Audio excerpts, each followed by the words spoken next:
Hello, this is Rabbi Bejarano Gutierrez again, and today I'd like to talk about a work titled A Jewish Renaissance in 15th Century Spain. It's written by Mark Meyerson, a well-known Jewish historian, and it's a fascinating work that talks about a community in eastern Spain in the area of Valencia. The town was Morvedre, and Morvedre was one of the few towns in Castile or Aragon that was largely unaffected by the riots of 1391. If you may remember from previous videos, I've mentioned that in 1391 there were catastrophic attacks on the Jewish communities of Castile and then Aragon. Hundreds of thousands of Jews converted to Christianity under duress, under force. Thousands of Jews were killed, and the rest of the Jewish community that survived was impacted because their family and their friends had been either faced violence or they had converted themselves. So this book talks about that community and in many ways the unique circumstances of that community, because even though they were affected because they had family in Valencia, for example, over a period of time that community was able to build and to strengthen itself in the 15th century.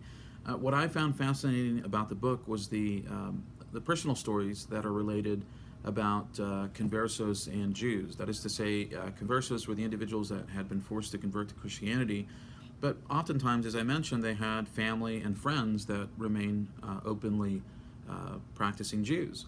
And so what Mark Meyerson does in one of the chapters, and throughout the book actually, is that he provides stories that talk about the close relationships that existed between them. A converso might be invited to a Jewish family's home for Passover, or a Jew might provide a converso with kosher wine and kosher meat. They understood the circumstances, and while there may have been certain individuals that didn't get along, I think most Jews, at least evidenced in this area of Aragon, were compassionate and understanding of the dilemma of their friends and family. And so I think anybody that's interested in learning about conversos and about converso interaction with Jews, there's also a chapter on Jewish interaction with Muslims in the area. Sometimes we forget, there was a huge Muslim population in Spain, not just in the Kingdom of Granada in the south, but there were Muslims in Castile and Aragon as well. And so it's a fascinating view of the intersection between these different communities.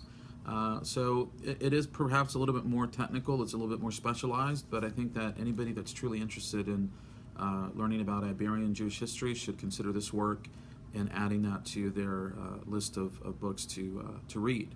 So we'll continue with our review of books on Iberian Sephardic Jewish history, and we'll also continue with other videos discussing specific items and issues related to Anusim, to forced converts, and we'll see you in the next video. Thank you.